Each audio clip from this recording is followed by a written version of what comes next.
அன்புக்குரிய பரிசுத்தவான்கள் அனைவருக்கும் ஆண்டவராய் இயேசு கிறிஸ்துவின் நாமத்தில் என் அன்பையும் வாழ்த்தையும் தெரிவிக்கிறேன். நாம் இதுவரை சபை வரலாற்றை பற்றிய இந்த தொடரில் 14 பாடங்களை பார்த்திருக்கிறோம். இன்று நாம் 15வது பாடத்திற்கு வருகிறோம். இந்த 15வது பாடத்தின் தலைப்பு கிறிஸ்தவ பேரரசின் ஆரம்ப காலம், மேற்கத்திய நாடுகளில் அன்றாட வாழ்க்கை, கிபி 312 முதல் 1000 வரை. 1. அறிமுகம். சபை வரலாற்றின் காலகட்டங்கள். கிறிஸ்தவம், கிறிஸ்தவ உலகம். நாம் இன்று காண்கிற கிறிஸ்தவம், இன்று நாம் வாழும் கிறிஸ்தவ உலகம் எப்படி உருவானது? சில சபைகள் ஏன் ஒன்று போல இருக்கின்றன? சில சபைகள் ஏன் முற்றிலும் வித்தியாசமாக இருக்கின்றன? சில கிறிஸ்தவ மரபுகள் ஏன் நூற்றாண்டுகளாக நிலைத்திருக்கின்றன? சில காலங்களில் சபை ஏன் ஆவிக்குரிய வல்லமையோடு வாழ்ந்தது? வேறு சில காலங்களில் ஏன் பலவீனம் அடைந்தது? இந்த கேள்விகளுக்கான பதில்களை திருட நாம் சபை வரலாற்றின் நீண்ட பயணத்துக்குள் நுழைய வேண்டியிருக்கிறது. இன்று நாம் கிறிஸ்தவ பேரரசு என்று பொதுவாக அழைக்கப்படும் சபை வரலாற்றின் ஒரு முக்கியமான காலகட்டத்தை பார்க்க போகிறோம். சபை வரலாற்றை கொஞ்சம் எளிதாக புரிந்து கொள்வதற்காக அதை பல காலகட்டங்களாக பிரித்து பார்க்கலாம். இவை முற்றிலும் துல்லியமான எல்லைகள் அல்ல, வரலாற்றை புரிந்து கொள்ள உதவும் அடையாளங்களே. நம் வசதிக்காக 1. கிபி 30 முதல் 100 வரை அப்போஸ்தலர் காலத்து சபை என்றும், 2. கிபி 100 முதல் 312 வரை ஆதிச்சபை என்றும், 3. கிபி 312 முதல் 1000 வரை ஆரம்பகால கிறிஸ்தவ பேரரசு என்றும், 4. கிபி 1000 முதல் 1500 வரை பிந்தைய கால கிறிஸ்தவ பேரரசு என்றும் பிரித்துக் கொள்வோம். இந்த பிரிவுகள் நமக்கு ஒரு முக்கியமான உண்மையை நினைப்பூட்டுகின்றன. சபை வரலாறு எப்போதும் ஒரே நிலையில் இருக்கவில்லை. அது பல்வேறு சூழ்நிலைகள் வழியாக பயணித்தது. சில நேரங்களில் அது கடுமையான கொடூரமான சித்திரவதை சந்தித்தது. சில நேரங்களில் அது பேரரசர்களின் ஆதரவை பெற்றது. சில நேரங்களில் அது ஆவிக்குரிய எழுச்சியையும், வேறு சில நேரங்களில் வீழ்ச்சியையும் அனுபவித்தது. ஆனால் இந்த எல்லா மாற்றங்களின் மத்தியிலும் ஒரு விஷயம் மட்டும் மாறவில்லை. ஆண்டவராய் இயேசு கிறிஸ்து தம் சபையை வழிநடத்தி கொண்டே இருந்தார். இந்த பாடத்தில் குறிப்பாக கிபி 312 முதல் 1000 வரையிலான காலத்தில் மேற்கத்திய உலகில் வாழ்ந்த மக்களின் அன்றாட வாழ்க்கையை நாம் ஆராயப் போகிறோம். 2. மேற்கு உலகம். சபை வரலாற்றை பற்றி பேசும்போது பொதுவாக நம்முடைய கவனம் மேற்கத்திய உலகத்தின் மீதே செல்கிறது. இதற்கு காரணம் இருக்கிறது. இன்று நாம் அறிந்திருக்கும் கிறிஸ்தவ உலகத்தின் பல முக்கியமான வளர்ச்சிகளும் மாற்றங்களும் போராட்டங்களும் மேற்கத்திய உலகில்தான் நடந்தன. ஆனால் அதனால் கிழக்கத்திய உலகில் கிறிஸ்தவ வரலாறு இல்லை என்று அர்த்தம் அல்ல. உண்மையில் கிழக்கத்திய உலகிலும் மிகவும் ஆழமான, வளமான, முக்கியமான கிறிஸ்தவ மரபுகள் வளர்ந்தன. கிழக்கத்திய உலகம் என்று நான் சொல்லும்போது நான் சீனா அல்லது இந்தியா போன்ற தூர கிழக்கு நாடுகளை குறிக்கவில்லை. பின்னாளில் ஆர்த்தடாக்ஸ் சபைகள் என்று அழைக்கப்பட்ட மரபுகள் உருவான ரோம பேரரசின் கிழக்கு பகுதியைத்தான் கிழக்கத்திய உலகம் என்று குறிப்பிடுகிறேன். ஆனால் இந்த பாகத்தில் நாம் மேற்கத்திய உலகத்தின் மீதுதான் முக்கியமாக கவனம் செலுத்தப் போகிறோம். ஏனெனில் கிறிஸ்தவம் ஒரு துன்புறுத்தப்பட்ட சிறிய இயக்கமாக இருந்து பின்னர் பேரரசின் அங்கீகாரத்தை பெற்ற மதமாக மாறியபோது அதன் தாக்கம் மேற்கத்திய உலகில் மிகவும் தெளிவாக காணப்பட்டது. அந்த மாற்றம் மக்களின் அன்றாட வாழ்க்கையை எப்படி பாதித்தது? அவர்கள் எப்படி வாழ்ந்தார்கள்? அவர்கள் எதிர்கொண்ட சவால்கள் என்ன? அவர்கள் உலகத்தை எப்படி பார்த்தார்கள்? இந்த கேள்விகளுக்கான பதில்களை தேடி கிறிஸ்தவ பேரரசின் ஆரம்ப காலத்தில் மேற்கத்திய உலகில் வாழ்ந்த மக்களின் வாழ்க்கைக்குள் நாம் நுழையப் போகிறோம். வரலாறு என்பது எப்போதுமே அரசர்களின் கதையோ போர்களின் கதையோ மட்டுமல்ல, சாதாரண மக்களின் வாழ்க்கையும் வரலாற்றின் ஒரு பகுதியே. இந்த பாடத்தில் அப்படிப்பட்ட சாதாரண மக்களின் உலகத்தை நாம் அருகிலிருந்து பார்க்க போகிறோம். 3. ரோமின் வீழ்ச்சிக்கு பிறகு கடினமான வாழ்க்கை. கிறிஸ்தவ பேரரசின் ஆரம்ப காலத்தில் மேற்கத்திய உலகில் வாழ்ந்த மக்களின் அன்றாட வாழ்க்கை விவரிக்க கடினம் என்ற ஒரே ஒரு வார்த்தையே போதும். மேற்கத்திய ரோம பேரரசின் வீழ்ச்சிக்கு பிறகு மக்களின் வாழ்க்கை முன்பை விட மிகவும் கடினமாக மாறியது.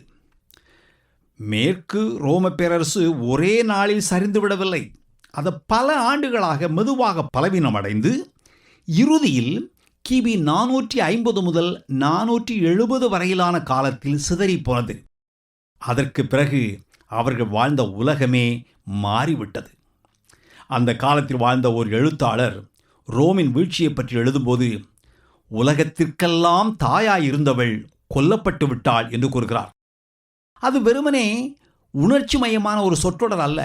அந்த வார்த்தைகள் அக்கால மக்களின் மனநிலையை வெளிப்படுத்துகின்றன.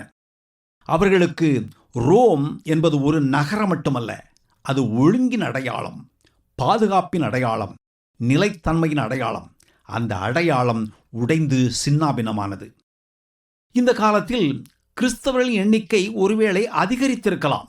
ஆனால் பல பகுதிகளில் மக்கள் தொகை குறைந்தது. போர்கள், நோய்கள், சமூக அமைப்பின் சீர்கேடு இவை அனைத்தும் அதற்கு காரணமாக இருந்தன. ஒரு காலத்தில் மக்கள் கூட்டம் நிரம்பி இருந்த நகரங்கள் வெறிச்சோடின. ஆயிரக்கணக்கான மக்கள் வாழ்ந்த பகுதிகளில் இப்போது சிலர் மட்டுமே எஞ்சியிருந்தார்கள். ஒரு பெரிய நகரத்தின் ஒரு மூலையில் மட்டுமே மக்கள் வாழ்ந்தார்கள். மீதமுள்ள பகுதிகள் மெதுவாக பாழடைந்து காடுகளாக மாறின. அந்த உலகம் பாதுகாப்பான உலகம் அல்ல. அடர்ந்த காடுகளை கண்ட மக்கள் பயந்தார்கள். பாதைகளில் பாதுகாப்பு இல்லை. பயணம் ஆபத்தானது. தொடர்பு வசதிகளும் போக்குவரத்தும் மிகவும் குறைந்ததால் சமூகங்கள் ஒன்றிலிருந்து ஒன்று பிரிந்து போயின. ஒரு கிராமம் மற்றொரு கிராமத்திலிருந்து துண்டிக்கப்பட்டது. மக்களின் உலகம் சுருங்கிவிட்டது. இன்று நாம் சில நொடிகளில் உலகத்தின் மறுபக்கத்தில் இருப்பவர்களோடு பேச முடிகிறது. ஆனால் அந்நாளில் அருகருகே இருந்த கிராமத்தில் வாழ்ந்தவர்களின் வாழ்க்கை கூட ஒருவருக்கொருவர் தெரியாமல் போயிற்று. தொடர்புகள் அருந்து போயிற்று. உலகம் அச்சமூட்டும் ஒரு இடமாக மாறியிருந்தது. ஆனால் அந்த இருண்ட காலத்திலும் தேவன் தம் சபையை விட்டுவிடவில்லை. மனித அரசுகள் சிதறிய போதும் தேவனுடைய நோக்கம் முன்னேறிக்கொண்டே இருந்தது. 4. தேவன் இந்த வீழ்ச்சியில் இருந்தாரா? இங்கு ஒரு முக்கியமான கேள்வி எழுகிறது. ரோமின் வீழ்ச்சி வெறுமனே ஒரு அரசியல் நிகழ்வா, அல்லது ஒரு பொருளாதார சிதைவா, அல்லது தேவன் இதில் வேலை செய்தாரா? இந்த கேள்வியை நாம் தவிர்க்க முடியாது.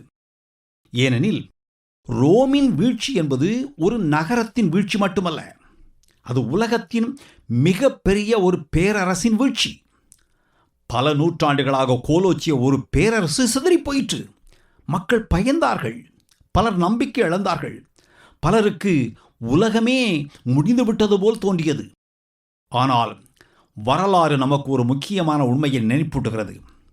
இந்த உலகத்தில் எந்த அரசும் நிலையானதல்ல.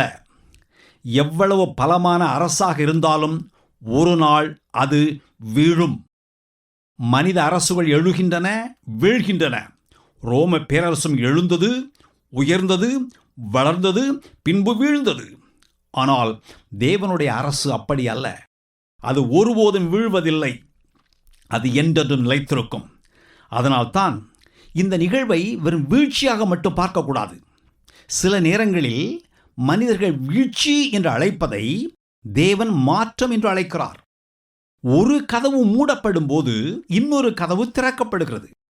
ஒரு உலகம் மறையும் போது தேவன் தம் நோக்கத்தை நிறைவேற்ற இன்னொரு புதிய சூழலை உருவாக்குகிறார். அந்த இருண்ட காலத்திலும் தேவன் தம் மக்களை விட்டுவிடவில்லை. மனித அரசுகள் சிதறிய போதும் தேவனுடைய நோக்கம் முன்னேறிக்கொண்டே இருந்தது. அதுதான் சபை வரலாற்றின் ஒரு முக்கியமான பாடம். 5.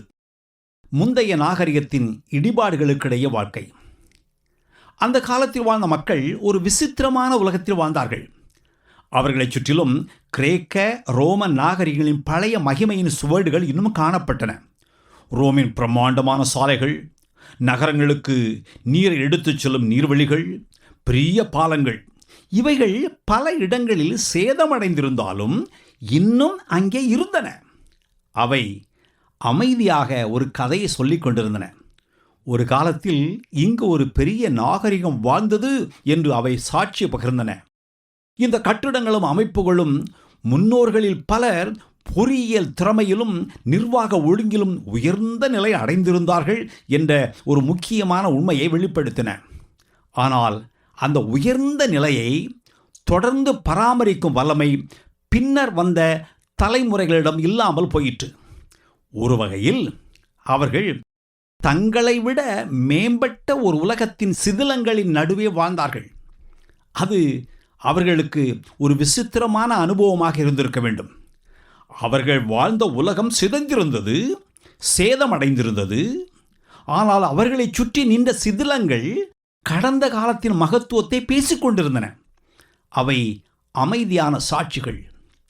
மனித மகிமை உயரலாம், மனித சாதனைகள் வியப்பூட்டலாம், ஆனால் அவையும் ஒரு நாள் சிதிலங்களாக மாறலாம் என்று அவை சொல்லிக் கொண்டிருந்தன. அந்த சிதிலங்களின் நடுவே நின்ற மனிதர்கள் கடந்த காலத்தின் மகிமையையும் நிகழ்காலத்தின் பலவீனத்தையும் ஒரே நேரத்தில் பார்த்து கொண்டிருந்தார்கள்.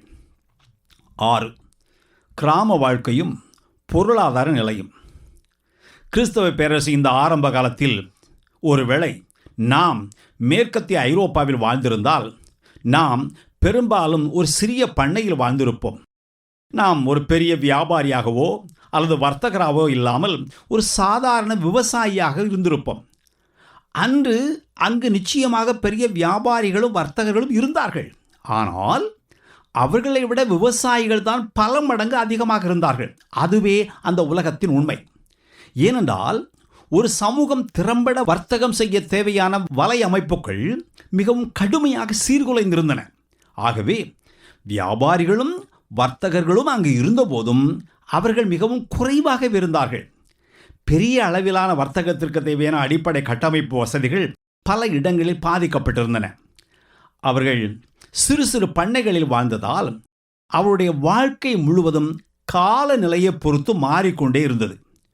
விதைப்பு காலம் வந்தபோது ஓய்வே இல்லாத உழைப்பு, அறுவடை காலம் வந்தபோது மீண்டும் அதே உழைப்பு. ஆனால் குளிர்காலத்தில் வேலை மிகவும் குறைவாக இருந்தது. இவ்வாறு அவருடைய வாழ்க்கை இயற்கையின் ஓட்டத்தோடு பின்னி பிணைந்து நகர்ந்தது. அவருடைய வாழ்க்கை மிகவும் கடினமாக இருந்தது. உண்மையிலேயே கடினமாகவே இருந்தது.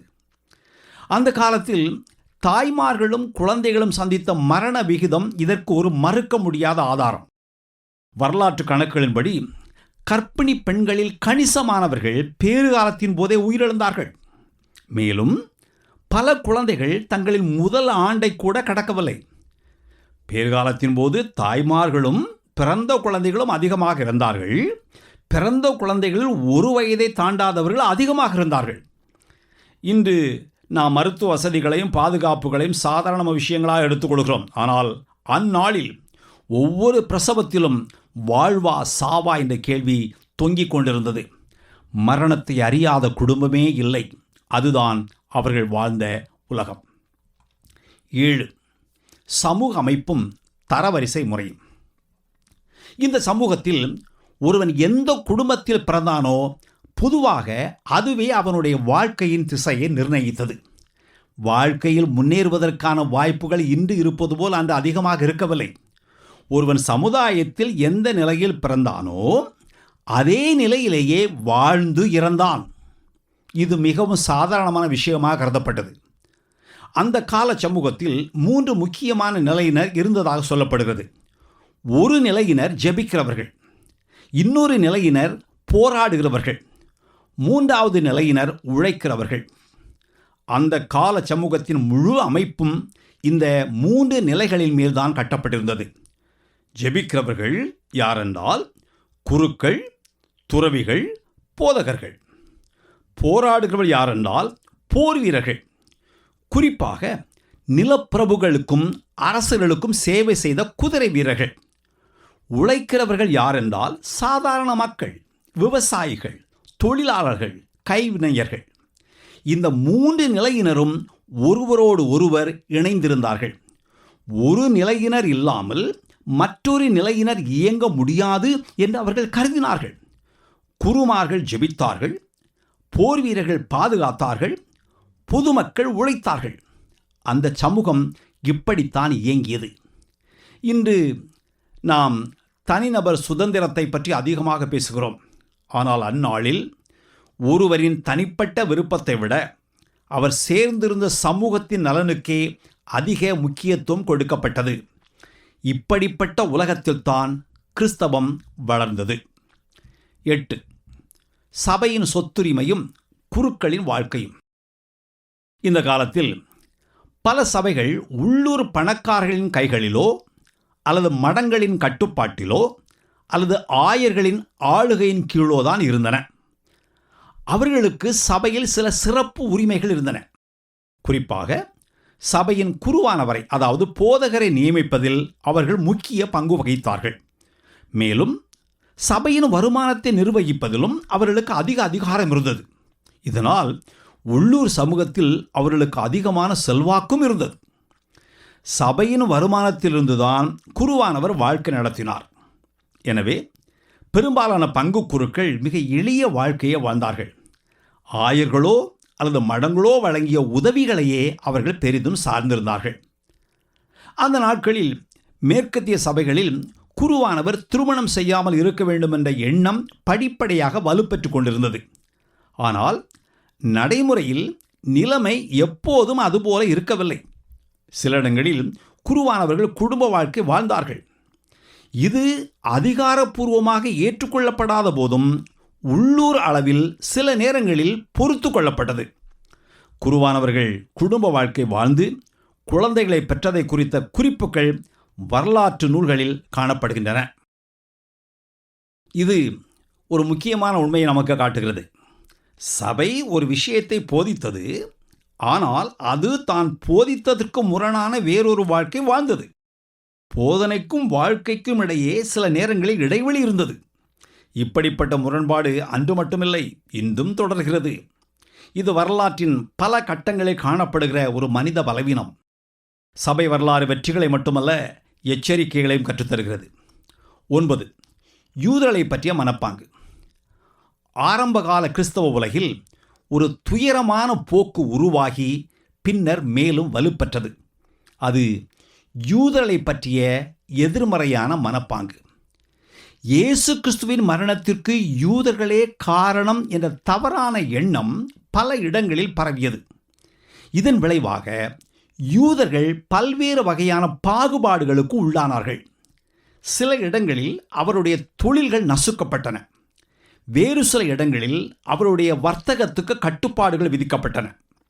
இன்னும் சில இடங்களில் அவர்களோடு சமூக தொடர்பு வைத்திருப்பதற்கும் தடைகள் இருந்தன.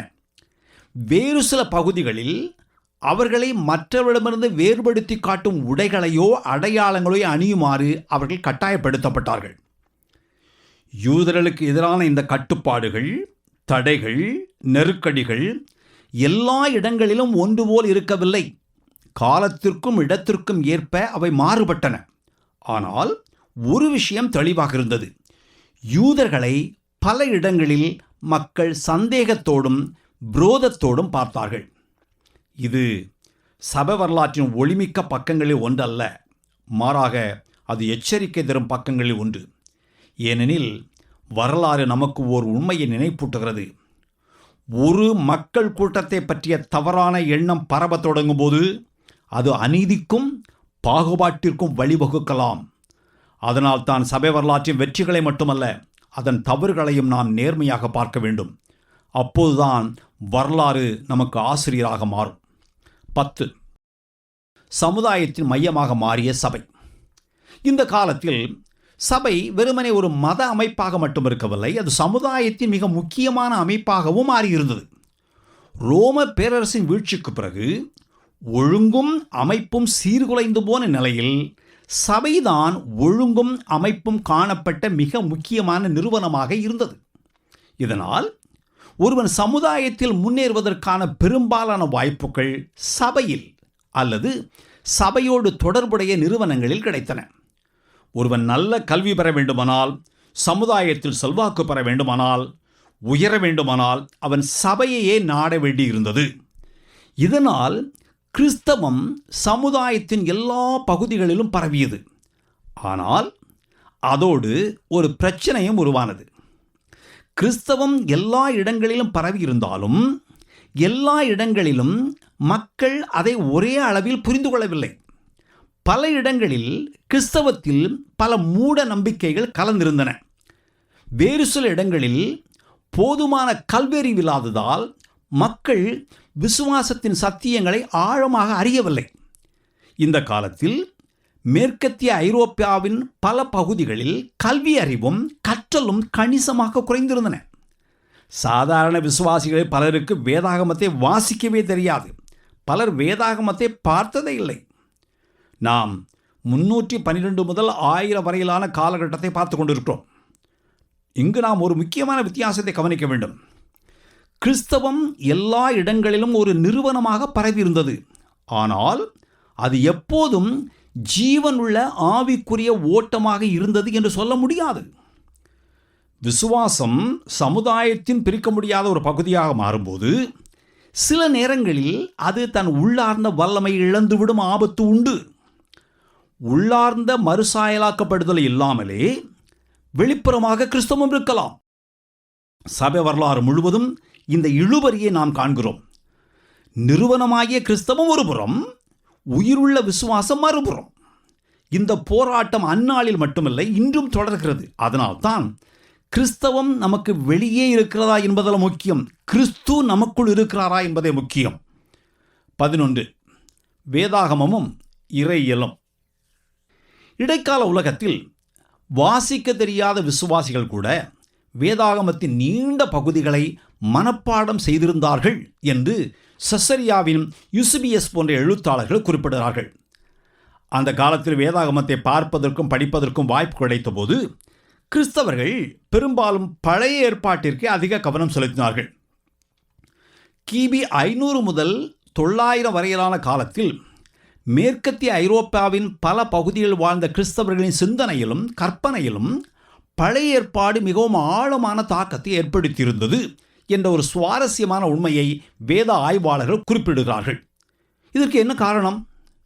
முற்காலத்தில் பார்பரியன்ஸ், காட்டுமிராண்டிகள் என்று அழைக்கப்பட்ட ஜெர்மானிய செல்டிக் இன மக்கள் பழைய ஏற்பாட்டின் எபிரேயர்களோடு தங்களை ஒப்பிட்டு பார்த்ததுதான் இதற்கு ஒரு காரணம் என்று வரலாற்று ஆசிரியர்கள் கருதுகிறார்கள்.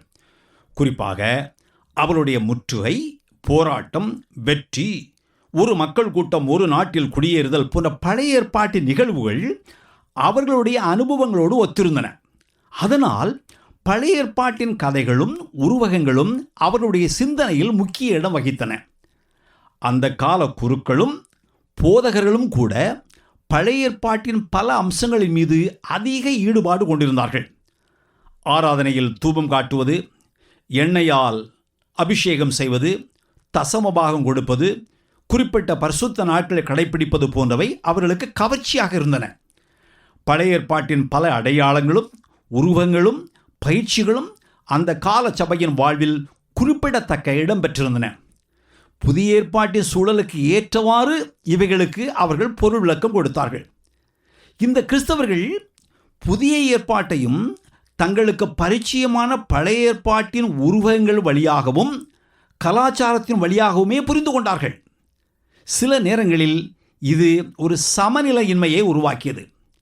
சில நேரங்களில் பழைய ஏற்பாட்டின் சில கருத்துக்கள் அளவுக்கு அதிகமாக வலியுறுத்தப்பட்டதால் புதிய ஏற்பாடு வழங்கும் முழுமையான பார்வை மறைந்து போனது.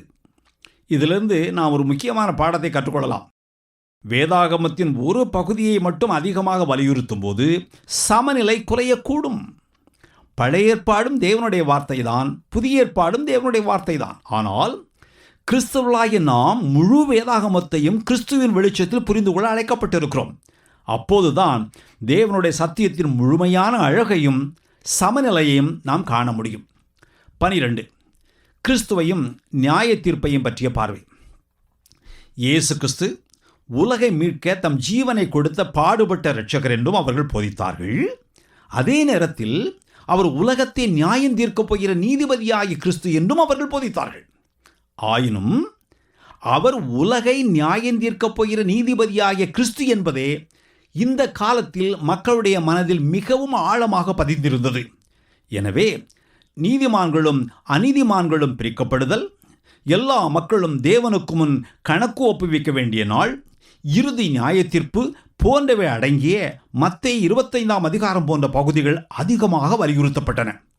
இந்த காலத்தில் பிரசங்கங்களிலும் மக்களின் எண்ணங்களிலும் இந்த கருத்து முக்கிய இடத்தை பெற்றிருந்தது. இதிலிருந்து நாம் ஒரு முக்கியமான ஆவிக்குரிய கோட்பாட்டை கற்றுக்கொள்ளலாம். தேவனுடைய வார்த்தையின் ஒரு பகுதியை மட்டும் அதிகமாக வலியுறுத்தி மற்றொரு பகுதியை புறக்கணிக்கும் போது சமநிலையின்மை உருவாகிறது. கிறிஸ்துவின் ரட்சிப்பும் உண்மை, அவருடைய நியாய தீர்ப்பும் உண்மை. ஆனால் ஒரே ஒரு உண்மையை மட்டும் அதிகமாக வலியுறுத்தி மற்றொன்றை மறந்து விடும்போது சமநிலை குலைகிறது. அதிலும் முக்கியமாக முழு வேதாகமத்தின் மையமாக கிறிஸ்துவை காண வேண்டும். கிறிஸ்துவை மையமாகவும் நிறைவேறுதலாகவும் பார்க்காத போது உண்மையான வேத வசனங்கள் கூட தவறாக பயன்படுத்தப்படலாம். அதனால்தான் ஒரு வசனத்தை மட்டுமல்ல, முழு வேதாகமத்தின் சாட்சியையும் கேட்க வேண்டும். அப்போதுதான் நாம் கிறிஸ்துவை முழுமையாக காண முடியும். 13. வைக்கிங் காலத்துக்கு பிறகு புதுப்பித்தல். வரலாறு எப்போதுமே இருளை பற்றிய கதை மட்டுமல்ல. வரலாற்றில் வீழ்ச்சிகளும் உள்ளன, எழுச்சிகளும் உள்ளன, சிதைவுகளும் உள்ளன, புதுப்பித்தல்களும் உள்ளன. 11ஆம் நூற்றாண்டில் வைக்கிங் படையெடுப்புகள் முடிவுக்கு வந்த பிறகு மேற்கத்திய ஐரோப்பாவில் ஒரு புதிய மாற்றம் மெதுவாக உருவாக தொடங்கியது. சமுதாயம் முன்பை விட அதிக நிலைத்தன்மை அடைந்தது. நகரங்கள் மீண்டும் உதயமாகின. மக்கள் தொகை அதிகரித்தது. கல்வி அறிவு உயரத் தொடங்கியது. பொருளாதார நிலை மேம்பட ஆரம்பித்தது. பல நூற்றாண்டுகளாக கலக்கமும் குழப்பம் நிறைந்திருந்த உலகம் மெதுவாக ஒழுங்கை நோக்கி திரும்பிக் கொண்டிருந்தது. இந்த மாற்றம் சபை வாழ்க்கையிலும் தாக்கத்தை ஏற்படுத்தியது. வேதாகமத்தின் மீது, குறிப்பாக நற்செய்திகளின் மீது மக்களுக்கு ஒரு புதிய ஆர்வம் உருவாக தொடங்கியது. இயேசு கிறிஸ்துவின் வாழ்க்கை, போதனை, ஊழியம் ஆகியவைகளுக்கு மக்கள் அதிக கவனம் செலுத்த ஆரம்பித்தார்கள். வேதாகமத்தின் போதனைகளில் மக்களுக்கு அதிக அக்கறை உருவானது. இதன் விளைவாக இடைக்கால ஐரோப்பாவில் குறிப்பிடத்தக்க ஆழமான ஆவிக்குரிய முன்னேற்றம் தோன்றத் தொடங்கியது. சில வரலாற்று ஆசிரியர்கள் இந்த புதுப்பித்தலை பின்னாளில் நிகழ்ந்த சில முக்கியமான எழுச்சிகளோடு ஒப்பிடுகிறார்கள். எடுத்துக்காட்டாக, சீர்திருத்த இயக்கத்தின் காலத்தில் பவுலின் இறையியல் மீண்டும் புதிதாக கண்டறியப்பட்டதைப் போல் இந்த காலத்திலும் வேதாகமத்தின் சில சத்தியங்கள் புதிய முக்கியத்துவத்தை பெற ஆரம்பித்தன. இதிலிருந்து நாம் ஒரு முக்கியமான பாடத்தை கற்றுக்கொள்ளலாம். தேவன் தம் சபையை ஒருபோதும் கைவிடுவதில்லை. சில காலங்களில் சத்தியம் மங்கிப் போனது போல் தோன்றலாம். சில காலங்களில் ஆவிக்குரிய வாழ்க்கை பலவீனம் அடைந்தது போல் தோன்றலாம். ஆனால் தேவன் மீண்டும் மீண்டும் தம் மக்களை தம் வார்த்தைக்கு திருப்புகிறார். அதுதான் சபை வரலாற்றில் நம்பிக்கையூட்டும் பக்கங்களில் ஒன்று. 14. ரோமன் கத்தோலிக்க சபையின் ஆதிக்கம். இந்த காலத்தை புரிந்து கொள்ள நாம் இன்னொரு முக்கியமான உண்மையை அறிந்து கொள்ள வேண்டும். கிபி 312 முதல் 1000 வரையிலான காலத்தில் மேற்கத்திய உலகில் வாழ்ந்த ஒரு கிறிஸ்தவனின் விசுவாச வாழ்க்கை பெரும்பாலும் ரோமன் கத்தோலிக்க சபையால் தான் வடிவமைக்கப்பட்டது. இன்று இருப்பது போல் அன்று எண்ணற்ற சபை பிரிவுகளும் ஸ்தாபனங்களும் பலவிதமான கிறிஸ்தவ மரபுகளும் மேற்கத்திய ஐரோப்பாவில் கிடையாது. இன்று இருக்கிற இந்த பல்வேறு பிரிவுகள், ஸ்தாபனங்கள், இயக்கங்கள், சபை அமைப்புகள் ஆகியவை பெரும்பாலும் பின்னாளில் உருவானவை. அன்று உலகமெங்கும் பரவியிருந்த கிறிஸ்தவத்தை பார்த்தால் கிழக்கத்திய கிறிஸ்தவத்திற்கும் மேற்கத்திய கிறிஸ்தவத்திற்கும் இடையில் அப்போது சில வேறுபாடுகள் இருந்தன. ஆப்பிரிக்காவிலும் கிழக்கு மத்திய தரைக்கடல் பகுதிகளிலும் பரவியிருந்த கிறிஸ்தவத்தில் தனித்துவமான வளர்ச்சிகள் காணப்பட்டன. ஆனால் மேற்கத்திய ஐரோப்பாவை பொறுத்தவரை சபை பெரும்பாலும் ஒரே அமைப்பின் கீழ் செயல்பட்டது. குறிப்பாக ரோம ஆயரின் அதிகாரமும் செல்வாக்கும் படிப்படியாக அதிகரித்து கொண்டே வந்தன. இதன் விளைவாக போதனை, ஆராதனை, சபையின் நடைமுறைகள், கிறிஸ்தவ வாழ்க்கையின் பல அம்சங்கள் ஆகியவைகளை வரையறுப்பதிலும் ஒழுங்குபடுத்துவதிலும் ரோம சபை ஆதிக்கம் செலுத்த ஆரம்பித்தது. ஒருவன் எதை விசுவாசிக்க வேண்டும், எவ்வாறு ஆராதிக்க வேண்டும், சபை வாழ்க்கை எவ்வாறு நடத்தப்பட வேண்டும் என்பதையெல்லாம் வரையறுக்கும் அதிகாரம் தங்களுக்கே உண்டு என்று ரோம சபை கோரியது. இதனால் மேற்கத்திய கிறிஸ்தவத்தில் ஒரு பொதுவான முகமும் ஒரு பொதுவான குரலும் இருந்தது. அதே நேரத்தில் அதிகாரம் ஒரே ஒரு நபரில் குவிய தொடங்கிய போது பின்னாளில் பெரிய விவாதங்களுக்கும் சீர்திருத்த இயக்கங்களுக்கும் வழிவகுக்கும் சில கேள்விகளும் உருவாக ஆரம்பித்தன. 15. சபையின் பயிற்சிகள். இந்த காலத்தில் சபையின் போதனைகள் மட்டுமல்ல, அதன் பயிற்சிகளும் படிப்படியாக வளர்ச்சி அடைந்தன. இந்த மாற்றங்கள் ஒரே நாளில் நிகழவில்லை. ஒரு மனிதன் ஒரே நாளில் வளர்வதில்லை. அதுபோல சபையின் பல பயிற்சிகளும் பல நூற்றாண்டுகளாக மெதுவாக உருவாயின. கிபி 600ஆம் ஆண்டளவில் ரோம சபையின் ஆயர் 1ஆம் கிரகரி என்பவரின் செல்வாக்கினால் ஜெபத்திலும் ஆராதனையிலும் லத்தீன் மொழி பரவலாக பயன்படுத்தப்பட்டது. மரியாளையும் பரிசுத்தவான்களையும் தேவதூதர்களை நோக்கி ஏறெடுக்கப்பட்ட ஜெபங்கள் பல நூற்றாண்டுகளாக மெதுவாக வளர்ந்து கிறிஸ்தவ வாழ்க்கையின் ஒரு பகுதியாக மாறின. ரோம ஆயருக்கு காட்டப்பட்ட மரியாதை படிப்படியாக அதிகரித்து 709ஆம் ஆண்டளவில் அவருடைய பாதங்களை முத்தமிடுவது போன்ற செயல்கள் வரை சென்றது. 786இல் உருவங்களுக்கும் படங்களுக்கும் புனிதர்களுடன் தொடர்புடைய நினைவுப் பொருட்களுக்கும் காட்டப்பட்ட வணக்கத்தை பற்றிய விவாதங்கள் கிறிஸ்தவ உலகில் தீவிரமடைந்தன. பின்னர் சில பகுதிகளில் இவை அதிகாரப்பூர்வமாக அங்கீகரிக்கப்பட்டது. கர்தினால்களின் குழு என்று அழைக்கப்படும் தி காலேஜ் ஆஃப் கார்டினல்ஸ் என்று அறியப்படும் அமைப்பு 11ஆம் நூற்றாண்டில் தான் முழு வடிவம் பெற்ற போதும் அதன் ஆரம்ப விதைகள் 10ஆம் நூற்றாண்டிலேயே மெல்ல உருவாக தொடங்கின. ஒருவரை புனிதராக அதிகாரப்பூர்வமாக அங்கீகரிக்கும் நடைமுறையும் படிப்படியாக வளர்ந்தது. கிபி 993ஆம் ஆண்டில் ஆக்ஸ்பர்க் நகரத்தின் ஆயரான உல்ரிக் என்பவரை போப் 15ஆம் ஜான் புனிதராக அறிவித்தார். இது வரலாற்றில் பதிவாகியுள்ள போப்பானவர் அங்கீகரித்த முதல் புனிதர். ஞாயிற்றுக்கிழமைகளிலும் கடன் திருநாட்களிலும் கிறிஸ்தவர்கள் திருப்பலியில் கலந்து கொள்ள வேண்டும் என்பது திருச்சபை கட்டளைகளில் ஒன்றாக மாறியது. இதுவும் காலப்போக்கில் வலுப்பெற்ற ஒரு பகிர்ச்சியாகும். இன்று ஜெபமாலை என்று அழைக்கப்படும் வழக்கமும் ஒரே நேரத்தில் உருவாகவில்லை. ஜெபங்களை மீண்டும் மீண்டும் சொல்லும் பழக்கம் பல வடிவங்களில் பல நூற்றாண்டுகளாக வளர்ந்து பின்னர் அதன் தற்போதைய வடிவத்தை அடைந்தன. இவை அனைத்தையும் பார்க்கும்போது ஒரு முக்கியமான உண்மை தெளிவாகிறது. 1. இந்த காலகட்டத்தில் ரோமன் கத்தோலிக்க சபைதான் மேற்கத்திய கிறிஸ்தவ உலகின் பிரதானமான அதிகார அமைப்பாகவும் மையமாகவும் இருந்தது. 2. இன்று நாம் காணும் அதன் பல நடைமுறைகள் ஒரே நேரத்தில் உருவாகவில்லை. அவை மெதுவாக வளர்ந்தன.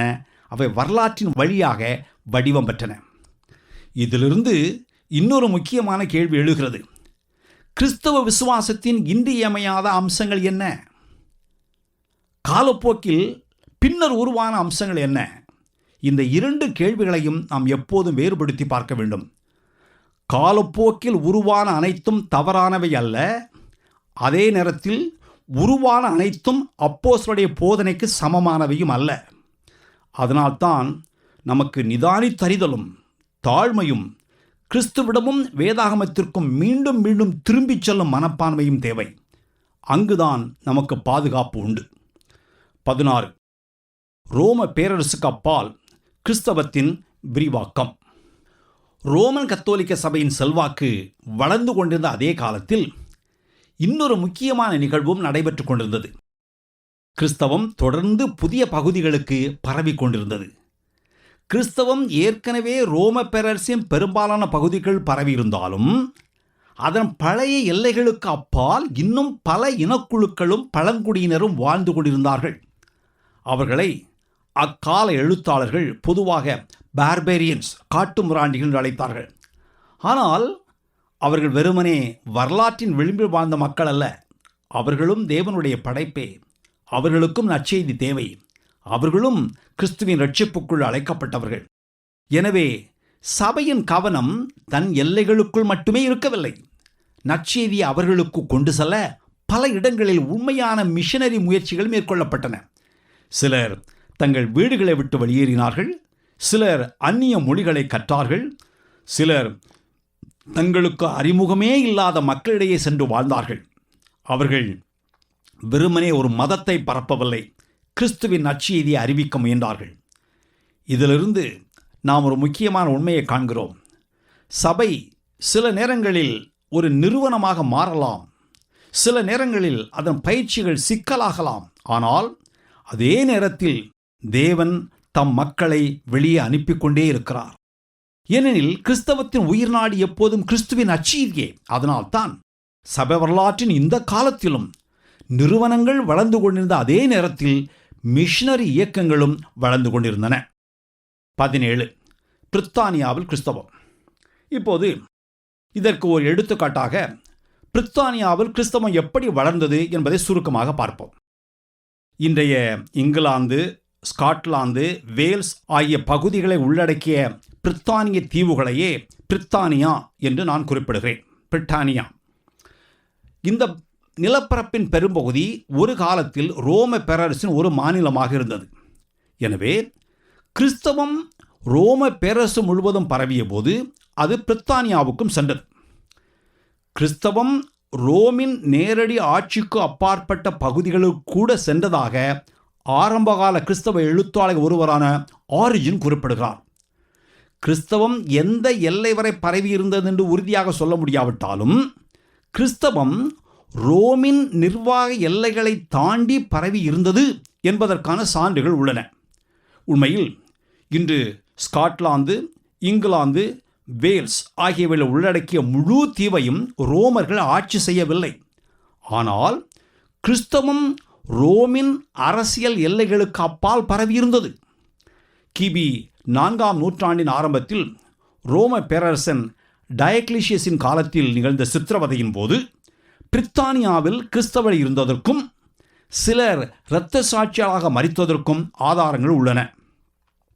கிபி 314ஆம் ஆண்டில் ஆல்ஸ் நகரத்தில் நடைபெற்ற ஆலோசனை சங்கத்தில் பிரித்தானியாவின் யார்க், லண்டன், லிங்கன் ஆகிய பகுதிகளிலிருந்து 3 ஆயர்கள் கலந்து கொண்டார்கள். பின்னாட்கள் நடந்த பல சங்கங்களிலும் பிரித்தானிய ஆயர்கள் கலந்து கொண்டார்கள். அத்னேசியஸ், கிறிஸ்தோஸ்தம், ஜெரோம் என முக்கியமான கிறிஸ்தவ எழுத்தாளர்களும் பிரித்தானிய கிறிஸ்தவர்களை குறித்து குறிப்பிட்டிருக்கிறார்கள். இதன் மூலம் பிரித்தானியாவில் இருந்த விசுவாசிகள் தனிமைப்படுத்தப்பட்ட ஒரு சிறிய குழுவாக அல்லாமல் உலகளாவிய கிறிஸ்தவ சமுதாயத்தின் ஒரு பகுதியாகவே கருதப்பட்டார்கள் என்பதை அறிய முடிகிறது. கிபி 410ஆம் ஆண்டில் ரோம படைகள் பிரித்தானியாவிலிருந்து வெளியேறின. ஆனால் கிறிஸ்தவம் அங்கே மறைந்து போகவில்லை. மாறாக புதிய சூழ்நிலைகளுக்கு ஏற்ப தன்னை மாற்றிக்கொண்டு தொடர்ந்து வாழ்ந்தது, தொடர்ந்து வளர்ந்தது. எனவே பிரித்தானியாவில் கிறிஸ்தவ வரலாறு மிக பழமையானது. குறைந்தபட்சம் 3ஆம் நூற்றாண்டின் ஆரம்ப காலத்திலிருந்தே கிறிஸ்தவம் அங்கே வேரூன்றி இருந்தது என்று சொல்லலாம். இதுவே பின்னாளில் பிரித்தானியாவிலிருந்து உலகின் பல பகுதிகளுக்கு செல்லவிருந்த மாபெரும் மிஷனரி இயக்கங்களுக்கான ஆரம்ப அத்தியாயமாக அமைந்தது. 18. ஆரம்பகால மிஷனரிகள்.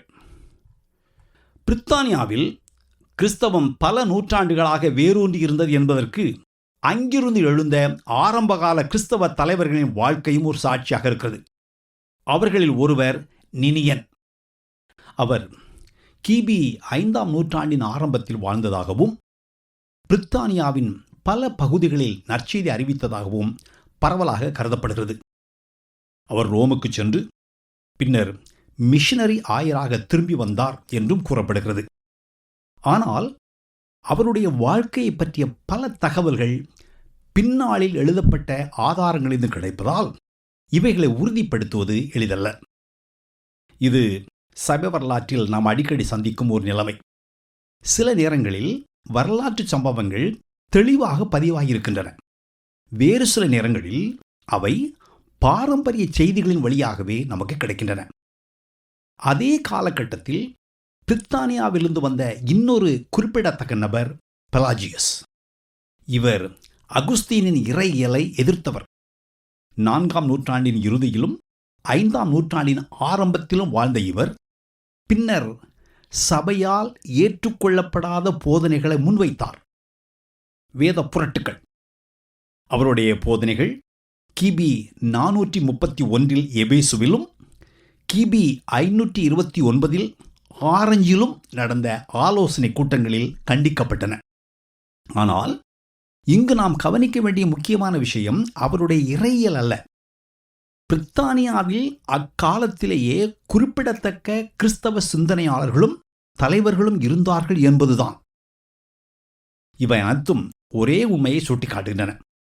பிரித்தானியாவில் கிறிஸ்தவம் ஒரு தற்காலிகமான அல்லது மேற்பரப்பான இயக்கமாக இருக்கவில்லை.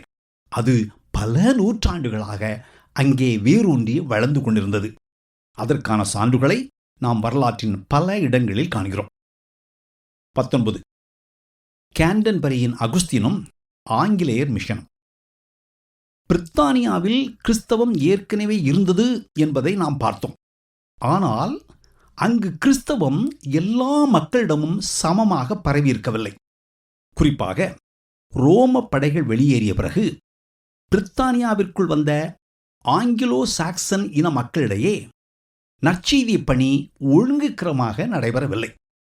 இந்த சூழ்நிலையில்தான் கிபி 597 ஆண்டில் ரோமின் ஆயரான 1ஆம் கிரகரி நற்செய்தி அறிவிக்க இன்று கேண்டர்பரியின் அகுஸ்டின் என்று அழைக்கப்படும் ஒரு துறவியை பிரித்தானியாவுக்கு அனுப்பினார்.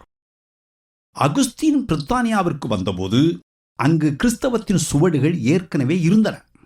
குறிப்பாக செல்டிக் இன மக்களிடையே கிறிஸ்தவம் காணப்பட்டது. எனவே கிறிஸ்துவத்தை பற்றி எதுவும் அறியாத ஒரு பகுதிக்குள் அவர் செல்லவில்லை. ஆனால் ஆங்கிலோ சாக்சன் மக்களிடையே நற்செய்தியை பரப்புவதில் அவர் ஒரு புதிய அத்தியாயத்தை தொடங்கினார். இதனால்தான் அவரை ஆங்கிலேயரின் அப்போஸ்தலன் என்று பலர் குறிப்பிடுகிறார்கள். கென்ட் நாட்டின் மன்னர் ஏதல்பர்ட் கிறிஸ்தவ விசுவாசத்தை ஏற்றுக்கொண்டது அகுஸ்தீனின் ஊழியத்தில் குறிப்பிடத்தக்க ஒரு நிகழ்வு. மன்னர் கிறிஸ்தவ விசுவாசத்தை ஏற்றுக்கொண்ட பிறகு அவருடைய குடிமக்களில் பலரும் கிறிஸ்தவ விசுவாசத்தை தழுவினார்கள்.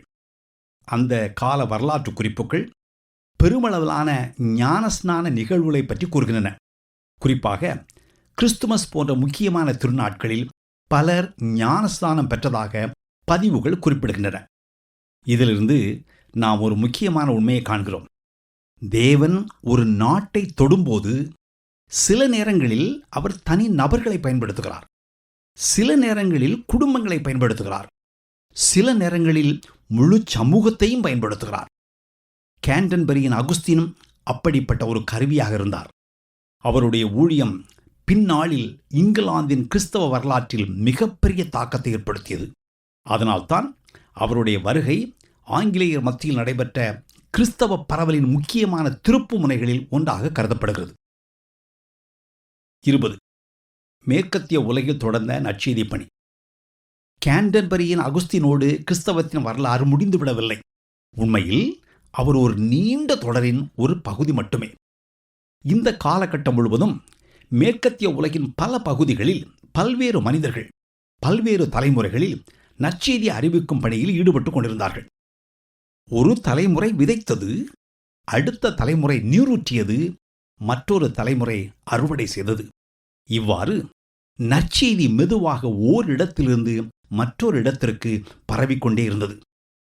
சிலர் அரசர்களுக்கு நற்செய்தி அறிவித்தார்கள், சிலர் கிராமங்களில் உழைத்தார்கள், சிலர் தொலைதூர பழங்குடியின மக்களிடையே சென்று வாழ்ந்தார்கள்.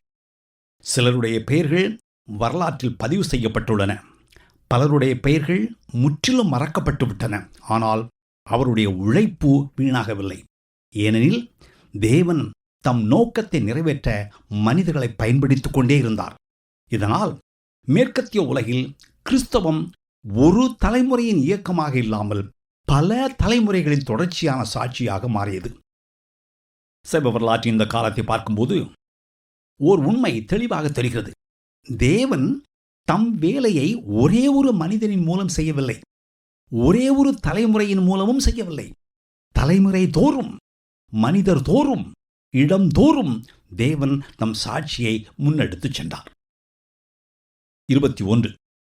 பேட்ரிக்கும் அயர்லாந்தின் நற்செய்தி பணியும். மேற்கத்திய உலகில் தொடர்ந்த நற்செய்தி பணிக்கான மற்றொரு சிறந்த எடுத்துக்காட்டு பேட்ரிக்கும் அயர்லாந்தில் நடைபெற்ற நற்செய்தி பணியுமாகும்.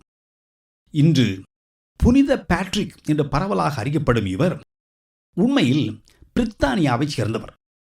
இவர் சிறுவனாக இருந்தபோது அயர்லாந்திலிருந்து வந்த கொள்ளையர்கள் அவரை கடத்திச் சென்று அங்கு அடிமையாக விற்றுவிட்டார்கள். பல ஆண்டுகள் அவர் அயர்லாந்தில் அடிமையாக வாழ்ந்தார். ஆனால் பின்னர் அவர் அங்கிருந்து தப்பித்து தன் தாய் நாட்டுக்கு திரும்பினார். அவருடைய கதை அதோடு முடியவில்லை. பின்னர் அவர் கிறிஸ்தவ விசுவாசத்தில் பயிற்சியும் போதனையும் பெற்றார். காலப்போக்கில் ஒரு விசித்திரமான உறுதி அவருடைய இருதயத்தில் உருவானது. ஒரு காலத்தில் தான் அடிமையாக வாழ்ந்த அதே மக்களிடமே திரும்பிச் சென்று நற்செய்தி அறிவிக்க தேவன் அழைக்கிறார் என்று அவர் நம்பினார். அது சாதாரணமான முடிவல்ல. பலர் தங்கள் சிறையிருப்பையும் அடிமைத்தனத்தையும் மறக்க விரும்புவார்கள். ஆனால் பேட்ரிக் அந்த இடத்திற்கே திரும்பிச் சென்றார். அயர்லாந்துக்கு திரும்பிய அவர் அங்கிருந்த மக்களுக்கு நற்செய்தி அறிவித்தார். அந்நாளில் அங்கு செல்வாக்காயிருந்த ட்ரூயிட் மத தலைவர்களையும் அவருடைய பழக்க வழக்கங்களையும் எதிர்கொண்டார். பயமின்றி தைரியமாக கிறிஸ்துவின் நற்செய்தியை பிரசங்கித்தார். சபைகளை நிறுவினார். விசுவாசிகளை பயிற்றுவித்தார். புதிய கிறிஸ்தவ கூட்டங்களை உருவாக்க உதவினார். பேட்ரிக் தன் முன்னாள் எஜமானை மீண்டும் சந்தித்ததாகவும் அந்த சந்திப்பு மிகவும் உணர்ச்சி மிக்கதாக இருந்ததாகவும் அவரை பற்றிய சில வரலாற்று குறிப்புகள் கூறுகின்றன. ஆனால் இப்படிப்பட்ட விவரங்களை வரலாற்று ரீதியாக உறுதிப்படுத்துவது எளிதல்ல. அது பின்னாளில் உருவான பாரம்பரிய கதையாக கூட இருக்கக்கூடும். ஆனால் ஒரு விஷயம் மட்டும் தெளிவாக உள்ளது. பேட்ரிக் அயர்லாந்தின் கிறிஸ்தவ வரலாற்றில் மிகப்பெரிய தாக்கத்தை ஏற்படுத்தினார். 5ஆம் நூற்றாண்டின் நடுப்பகுதிக்குள் அயர்லாந்தில் சபை ஒழுங்காக வளரத் தொடங்கியது. அர்மாக் போன்ற இடங்கள் கற்றலுக்கும் தலைமைத்துவத்திற்கும் கிறிஸ்துவ வளர்ச்சிக்கும் முக்கிய மையங்களாக உருவாகின. இதிலிருந்து நாம் ஒரு அழகான உண்மையை காண்கிறோம். தேவன் சில நேரங்களில் நம்முடைய காயங்களையே தம் கிரியைக்கான கதவுகளாக மாற்றுகிறார். ஒரு காலத்தில் அடிமைத்தனத்தின் இடமாக இருந்த அயர்லாந்து பின்னர் பேட்ரிக்கின் ஊழியத்தின் மூலம் நற்செய்தியை பரவிய நிலமாக மாறியது. அதுவே தேவனுடைய கிருபையின் செயல்முறை. 22. கொலம்பாவும் மிஷனரி விரிவாக்கமும். அயர்லாந்தில் பேட்ரிக்கின் ஊழியத்துக்கு பிறகு அடுத்த தலைமுறையில் குறிப்பிடத்தக்க மிஷனரியாக விளங்கியவர் கொலம்பா. இவர் அயர்லாந்தைச் சேர்ந்த ஓர் உயர்குடியில் பிறந்தவர். அவருடைய வாழ்க்கையின் ஆரம்ப காலத்தை பற்றி பல பாரம்பரிய குறிப்புகள் உள்ளன. அவைகளின்படி ஒரு மோதலில் ஏற்பட்ட உயிரிழப்புகளுக்கு பிறகு தன் வாழ்க்கையை நற்செய்தி பணிக்காக அர்ப்பணிக்க வேண்டும் என்ற உறுதி அவருக்குள் உருவானதாக கூறப்படுகிறது. இந்த நிகழ்வுகளின் பின்னணியை வரலாற்று ஆசிரியர்கள் பலவிதமாக விளக்கினாலும் அவருடைய மிஷனரி ஊழியம் வரலாற்றில் தெளிவாக பதிவாகியுள்ளது. கொலம்பா தம்முடன் சில சகோதரரை அழைத்து கொண்டு ஸ்காட்லாந்தின் மேற்கு கடற்கரைக்கு அருகிலுள்ள அயோனா என்ற சிறிய தீவிற்கு சென்றார். அங்கே அவர் ஒரு மடத்தை நிறுவினார். ஆனால் அது வெறுமனே ஒரு மடமாக மட்டும் இருக்கவில்லை, அது நற்செய்தி பணிக்கான ஒரு மையமாகவும் மாறியது. அங்கே விசுவாசிகள் பயிற்றுவிக்கப்பட்டார்கள். அங்கிருந்து மிஷனரிகள் அனுப்பப்பட்டார்கள். பல பகுதிகளில் புதிய கிறிஸ்தவ சாட்சிகள் எழும்பினார்கள். அயோனாவின் செல்வாக்கு ஸ்காட்லாந்தில் மட்டுமல்ல, பிரித்தானியாவின் பிற பகுதிகளிலும் பரவியது. பின்னர் அதன் தாக்கம் ஐரோப்பாவின் சில பகுதிகளுக்கும் கூட சென்றடைந்தது. இதிலிருந்து நாம் ஒரு முக்கியமான உண்மையை காண்கிறோம். சில நேரங்களில் தேவன் ஒரு மனிதனை மட்டும் பயன்படுத்துவதில்லை, ஒரு மையத்தை உருவாக்குகிறார். அந்த மையத்திலிருந்து பல தலைமுறைகளுக்கும் பல பகுதிகளுக்கும் தாக்கம் பரவுகிறது. அயோனா அப்படிப்பட்ட ஒரு மையமாக இருந்தது. கொலம்பாவின் வாழ்க்கை ஒரு மனிதனின் ஊழியத்தை பற்றிய கதை மட்டுமல்ல, தேவன் ஒரு சிறிய தீவை கூட பல மக்களை தொடும் கருவியாக மாற்ற முடியும் என்பதற்கான ஒரு சாட்சியாகும். 23. பேட்ரிக்கின் மார்க்கவச ஜெபம். பேட்ரிக்கை பற்றிய பகுதியை முடிப்பதற்கு முன் அவரோடு தொடர்புடைய ஒரு பழமையான ஜெபத்தை குறிப்பிட விரும்புகிறேன். அது பொதுவாக பேட்ரிக்கின் மார்க்கவச ஜெபம். மார்க்கவசம் என்பது போரில் வீரர்கள் தங்கள் மார்பில் அணியும் பாதுகாப்பு கவசம் என்று நமக்கு தெரியும். அதுபோல இந்த ஜெபமும் தேவனுடைய பாதுகாப்பிலும் வல்லமையிலும் பிரசன்னத்திலும் தஞ்சமடையும் விசுவாசத்தின் வெளியாக்கமாக கருதப்படுகிறது. இந்த ஜெபம் பல நூற்றாண்டுகளாக எண்ணற்ற கிறிஸ்தவர்களால் மதிக்கப்பட்டுள்ளது. இந்த ஜெபத்தை பேட்ரிக் தாமே எழுதினாரா என்று உறுதியாக தெரியாது. நற்செய்தி அறிவிக்க எதிர்ப்புகளும் ஆபத்துக்களும் வந்தபோது பேட்ரிக் இப்படிப்பட்ட ஜெபங்களை பயன்படுத்தியதாக பாரம்பரியம் கூறுகிறது. எனவே இப்போது நாம் கேட்கப் போகும் இந்த ஜெபத்தை வெறுமனே ஒரு பழைய வரலாற்று ஆவணமாக பார்க்காமல் அந்த கால விசுவாசிகளின் இருதய துடிப்பை நமக்கு காட்டும் ஒரு சாட்சியாக பார்க்கலாம். இதோ பேட்ரிக்கின் மார்க்கவச ஜெபத்தின் சுருக்க வடிவம். கிறிஸ்து என்னோடு இருப்பாராக, கிறிஸ்து என்னுள் வாசம் பண்ணுவாராக, கிறிஸ்து என்னை நடத்துவாராக, கிறிஸ்து என்னை நிர்வகிப்பாராக, கிறிஸ்து என்னை பலப்படுத்துவாராக, கிறிஸ்து என்னை நிலைநிறுத்துவாராக, கிறிஸ்து என்னை பாதுகாப்பாராக, கிறிஸ்து என்னை சுற்றி வருவாராக, கிறிஸ்து என்னுள் வலிமையாயிருப்பாராக, கிறிஸ்து என் தலையை பாதுகாப்பாராக, கிறிஸ்து என் கண்களுக்கு ஒளியாயிருப்பாராக, கிறிஸ்து என் காதுகளுக்கு இரட்சிப்பாயிருப்பாராக, கிறிஸ்து என் வாயின் வார்த்தையாயிருப்பாராக, கிறிஸ்து என் இருதயத்தில் தங்கியிருப்பாராக, கிறிஸ்து என் சிந்தனையில் ஆளுகை செய்வாராக, கிறிஸ்து எனக்கு முன் செல்வாராக, கிறிஸ்து எனக்கு பின் வருவாராக, கிறிஸ்து எனக்கு மேலிருப்பாராக, கிறிஸ்து எனக்கு கீழ் இருப்பாராக, கிறிஸ்து எனக்குள் இருப்பாராக, கிறிஸ்து என்னை சுற்றிலும் இருப்பாராக, கிறிஸ்து என்னை பார்க்கிறவர்களின் இருதயங்களில் இருப்பாராக, கிறிஸ்து என்னை கேட்கிறவர்களின் காதுகளில் இருப்பாராக, கிறிஸ்து என்னை பற்றி பேசுகிறவர்களின் வாய்களில் இருப்பாராக, கர்த்தருடைய இரட்சிப்பு எப்போதும் அவருடைய மக்களோடு இருப்பதாக. ஆமென். இதில் வெளிப்படும் கிறிஸ்துவின் மீதான சார்ந்திருத்தலும் தேவனுடைய பாதுகாப்பின் மீதான நம்பிக்கையும் அந்த கால விசுவாசிகளின் இருதய துடிப்பை நமக்கு காட்டுகின்றன. 24. குறைபாடுகளின் மத்தியிலும் உண்மையான விசுவாசம். பேட்ரிக்கின் இந்த ஜெபத்தை கேட்கும்போது ஒரு விஷயத்தை நாம் ஒப்புக்கொள்ள வேண்டும். இது விசுவாசத்தின், நம்பிக்கையின், தேவனை சார்ந்திருப்பதின், அர்ப்பணிப்பின் மிகவும் அழகான வெளியாக்கம். இடைக்கால கிறிஸ்தவர்களை பற்றி பேசும்போது நாம் அவருடைய குறைகளையும் தவறுகளையும் மட்டுமே பார்க்கக்கூடாது. அவருடைய விசுவாசத்தை பற்றியும் நாம் பேச வேண்டும். அவருடைய அறிவு சில நேரங்களில் மட்டுப்பட்டதாக இருந்திருக்கலாம். அவருடைய கிறிஸ்தவ வாழ்க்கையில் இன்று நாம் ஏற்றுக்கொள்ள முடியாத சில பழக்க வழக்கங்களும் கலந்திருக்கலாம். சில வேளைகளில் சத்தியத்தோடு மனித பாரம்பரியங்களும் கலந்திருந்திருக்கலாம். ஆனால் அதற்காக அவர்கள் கிறிஸ்துவை நேசிக்கவில்லை என்று சொல்ல முடியாது. அதற்காக அவர்கள் தேவனை நம்பவில்லை என்று சொல்ல முடியாது. அதற்காக அவர்கள் உண்மையான விசுவாசிகள் அல்ல என்று சொல்லவும் முடியாது. அவர்களில் பலர் கர்த்தராகிய இயேசு கிறிஸ்து மேல் உண்மையான நம்பிக்கையும் அன்பும் வைத்திருந்தார்கள். இதுதான் சபை வரலாற்றில் நாம் மீண்டும் மீண்டும் காணும் நம்பிக்கையூட்டும் உண்மைகளில் ஒன்று. குழப்பத்தின் காலங்களிலும் கலப்பின் காலங்களிலும் ஆவிக்குரிய வீழ்ச்சியின் காலங்களிலும் தேவன் தமக்கென்று ஒரு மக்களை பாதுகாத்து வைத்திருக்கிறார்.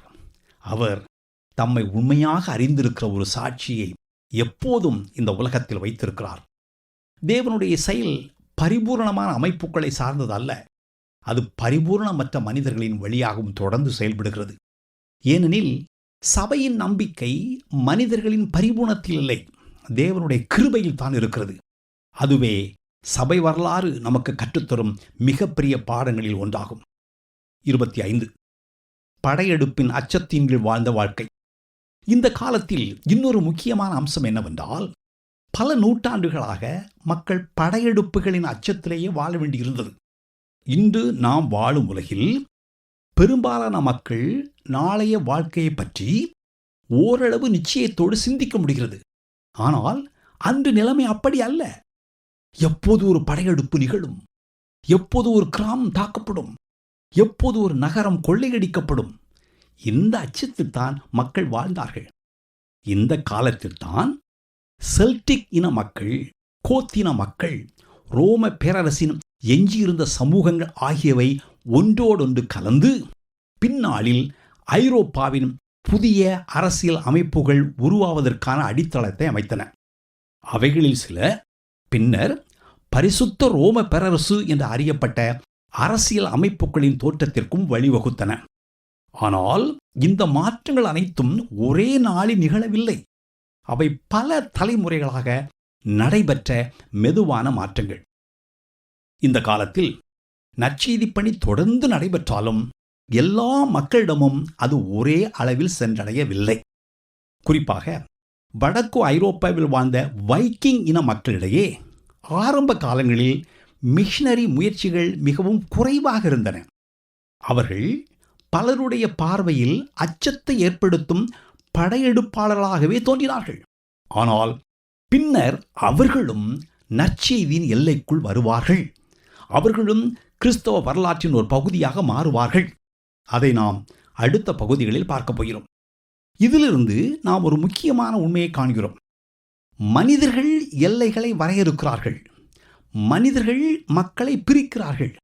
ஆனால் தேவனுடைய நோக்கம் அந்த எல்லைகளை கடந்து செல்கிறது. இன்று எதிரியாக தோன்றுகிற மக்கள் கூட நாளைக்கு நற்செய்தியால் மாற்றப்படக்கூடியவர்களே. அதுதான் சபை வரலாறு மீண்டும் மீண்டும் நமக்கு காட்டும் உண்மை. 26. வைக்கிங் படையெடுப்புகளின் தாக்கம். மேற்கத்திய உலகம் மெதுவாக நிலைத்தன்மையை நோக்கி நகர்ந்து கொண்டிருந்த நேரத்தில் ஒரு புதிய அச்சுறுத்தல் தோன்றியது. அது வைக்கிங் இன மக்களின் படையெடுப்புகள். இந்த படையெடுப்புகள் மேற்கத்திய ஐரோப்பாவின் பல பகுதிகளை ஆழமாக பாதித்தன. ஏற்கனவே பலவீனமடைந்திருந்த சமூக அமைப்புகள் மீண்டும் குலைந்தன. சில வரலாற்று ஆசிரியர்கள் இந்த காலத்தை மேற்கத்திய உலகில் ஏற்பட்ட மற்றொரு நிலையற்ற காலமாக விவரிக்கிறார்கள். குறிப்பாக பிரித்தானியாவில் மக்கள் இதற்கு முன் இவ்வாறான தாக்குதல்களை அனுபவிக்கவில்லை. கிபி 8ஆம் நூற்றாண்டின் இறுதியில் வாழ்ந்த ஆங்கிலேய அறிஞரான அல்குயின் ஒரு மடத்தின் மீது நடத்தப்பட்ட வைக்கிங் தாக்குதலை பற்றி மிகுந்த வேதனையோடு இவ்வாறு எழுதுகிறார். இதோ, புனித கேத்பர்ட்டின் ஆலயம் தேவனுடைய ஆசாரிகளின் இரத்தத்தால் கரைபட்டுள்ளது. அதன் ஆபரணங்கள் அனைத்தும் கொள்ளையடிக்கப்பட்டுள்ளன.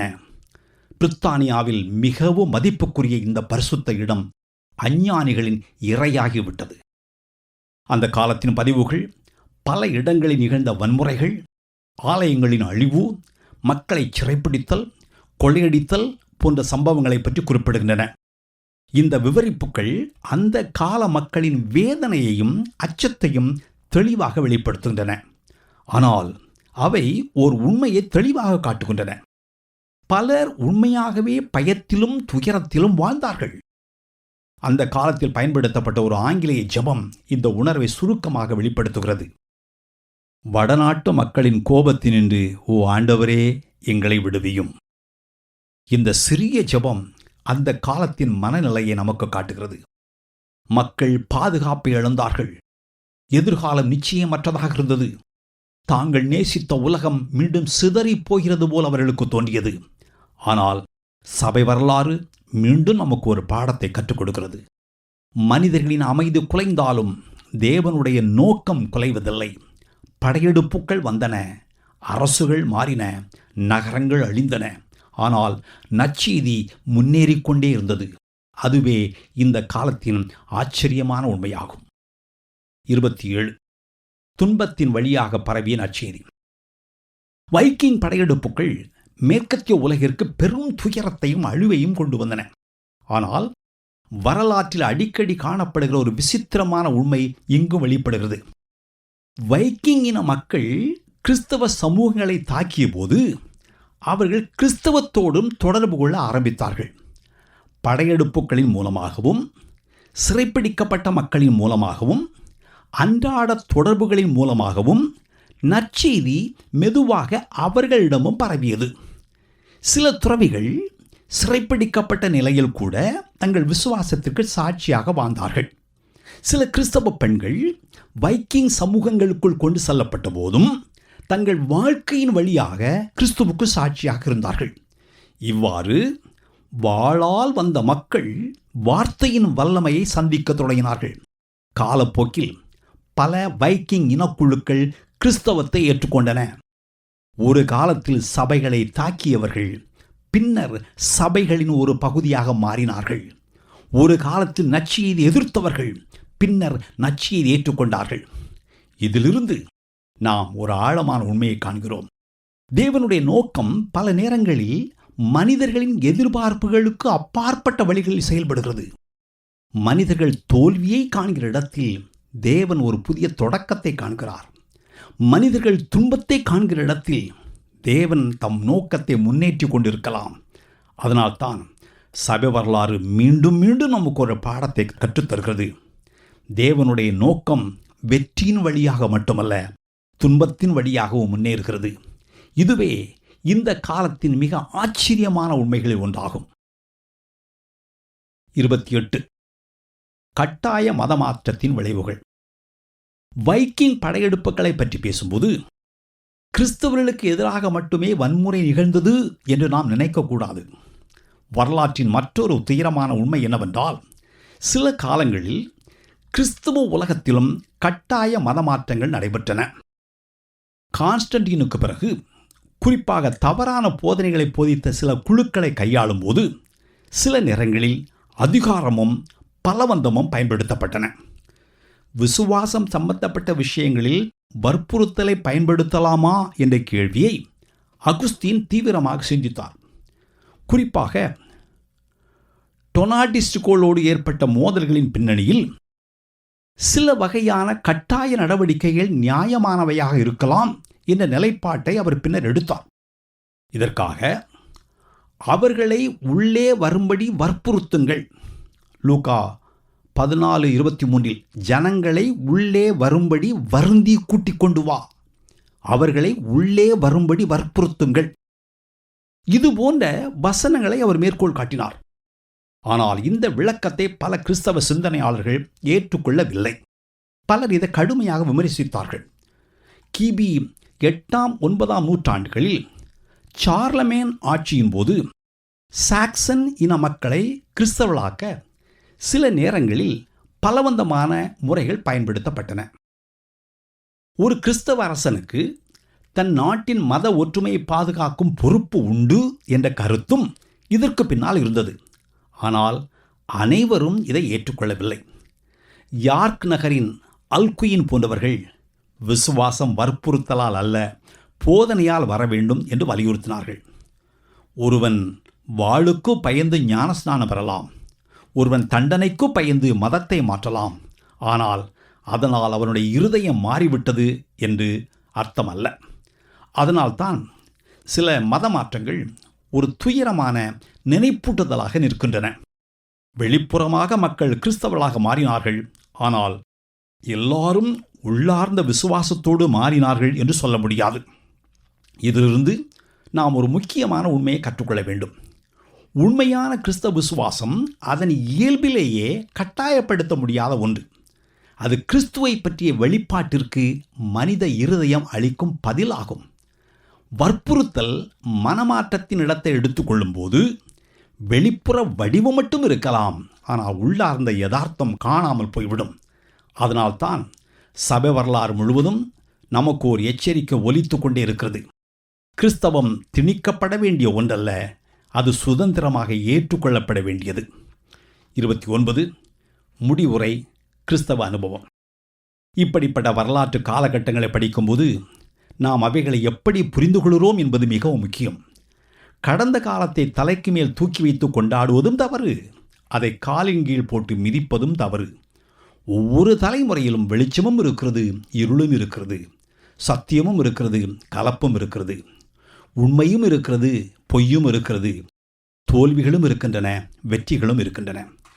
சபை வரலாற்றை படிப்பதின் நோக்கம் கடந்த தலைமுறைகளை நியாயம் தீர்ப்பதல்ல, அவளிடமிருந்து கற்றுக்கொள்வதும் வரலாற்றின் வழியாக தேவனுடைய நோக்கம் எவ்வாறு முன்னேறி கொண்டிருக்கிறது என்பதை பார்ப்பதும் தான். இப்போது இந்த பாடத்தை முடிக்கும் நேரத்தில் அந்த காலத்தில் வாழ்ந்த கிறிஸ்தவர்களுக்கும் நமக்கும் இடையே பல ஒற்றுமைகள் இருப்பதை நாம் காண்கிறோம். அவர்களும் கிறிஸ்துவை விசுவாசித்தார்கள், நாமும் கிறிஸ்துவை விசுவாசிக்க வேண்டும். அவர்களும் தங்களை மறுத்து கர்த்தரை பின்பற்ற அழைக்கப்பட்டார்கள், நாமும் அதே அழைப்பை பெற்றிருக்கிறோம். அவர்களும் விசுவாசிகளோடு கூடி வந்தார்கள், நாமும் கூடி வர வேண்டும். எத்தனை நூற்றாண்டுகள் கடந்தாலும் கிறிஸ்தவத்தின் வரலாற்றில் ஒரு தொடர்ச்சி காணப்படுகிறது. காலங்கள் மாறுகின்றன, கலாச்சாரங்கள் மாறுகின்றன, சபையின் வெளிப்புற வடிவங்களும் மாறுகின்றன. ஆனால் கிறிஸ்துவை பின்பற்றும் அழைப்பு மாறுவதில்லை. அதுதான் எல்லா தலைமுறைகளையும் இணைக்கும் பொதுவான நூல். அவரிடமிருந்து நாம் கற்றுக்கொள்கிறோம். அவர்களுக்காக நாம் தேவனுக்கு நன்றி செலுத்துகிறோம்.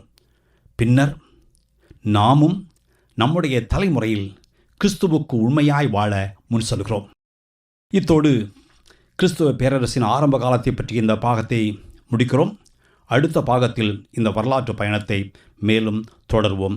ஆமென்.